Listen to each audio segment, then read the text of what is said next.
जय स्वागत है आपका इंडियन न्यूज़ एनालिसिस के एक नए एपिसोड में। रोज़ की तरह एक बार फिर से हाजिर हैं आपके लिए कुछ महत्वपूर्ण जानकारियों को लेकर के जो काफ़ी महत्वपूर्ण है और आपके लिए जाननी ज़रूरी हैं। तो आइए बात कर लेते हैं पहले डसाल्ट राफेल को लेकर के आई एक बड़ी रिपोर्ट, जिसमें यह दावा किया गया कि फ्रांस भारत के साथ मिल कर के भारत में ही राफेल जेट डेवलप करने की बात कर रहा है, यानी मैन्युफैक्चर करने की बातें चल रही हैं। आइए देख लेते हैं पूरी रिपोर्ट क्या कहती है, उसके बाद हम बताते हैं कि ये कितना संभव है। दरअसल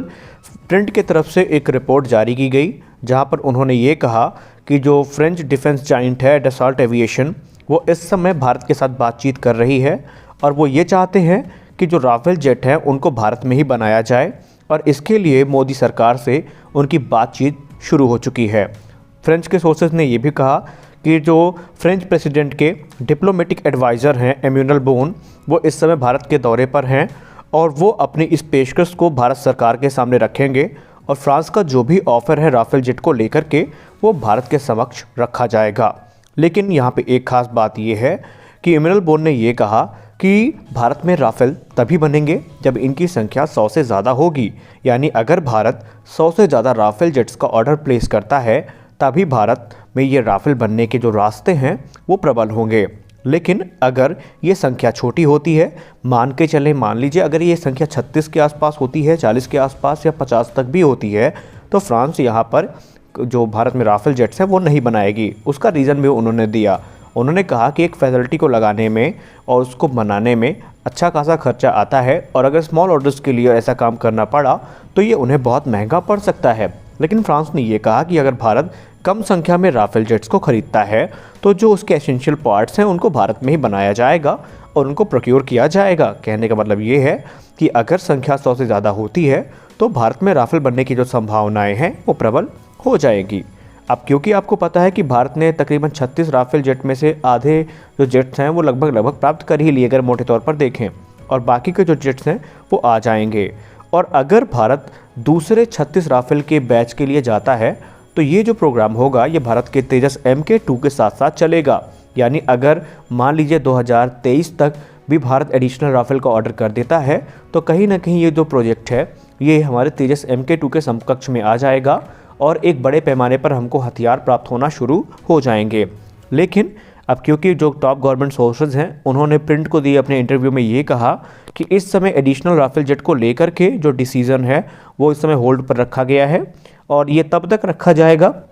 जब तक जो पहले 36 राफेल जेट भारत आने वाले हैं उनका ऑर्डर पूरा नहीं हो जाता। एक बार जब राफेल का ऑर्डर पूरा हो जाएगा तो इस बारे में विचार जो करना शुरू कर दिया जाएगा कि क्या वाकई हमें लेने की ज़रूरत है या नहीं, क्योंकि राफेल जेट दुनिया के सबसे एक्सपेंसिव फाइटर जेट्स में से एक हैं और 36 की संख्या में लेना ही इनके लिए काफ़ी खर्चे का विषय हो सकता है। लेकिन अक्टूबर 2020 में भारतीय वायुसेना प्रमुख Shri air marshal RKS Bhadauria sir ने एक इंटरव्यू दिया था जहां पर उन्होंने ऑफिशियली इस चीज़ को चिन्हित किया था, उसकी तरफ इशारा किया था कि शायद राफेल की 2 और स्क्वाड्रन, या अगर एक स्क्वाड्रन की हम बात करें 18 की, तो 18 जेट्स की जो स्क्वाड्रन है 2 स्क्वाड्रन वो भारत ले सकता है और इसको अंडर कंसिडरेशन में रखा गया है, यानी इस पर विचार विमर्श किया जा रहा है। और यही कारण है कि जो डसॉल्ट एविएशन है वो लगातार भारत के संपर्क में है। अब आइए बात कर लेते हैं क्या मेड इन इंडिया राफेल वाकई पॉसिबल है। अब जैसा हमने आपको बताया कि फ्रांस सरकार ने क्लियर कर दिया है कि राफेल भारत में तभी बनेंगे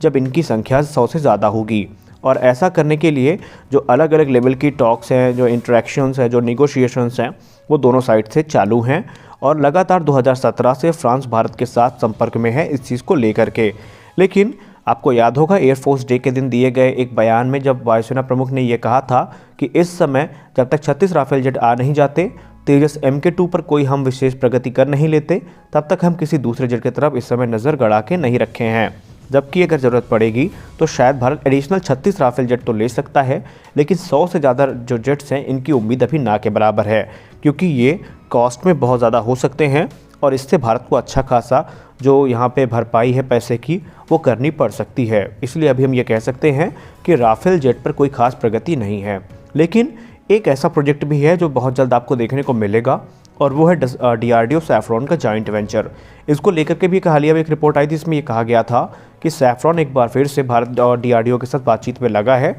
और इस बार ये माना जाता है कि एरो इंडिया 2021 में इस पे कोई बड़े निर्णय निकल के आ सकते हैं, क्योंकि इस समय भारत को जेट इंजन की दरकार काफ़ी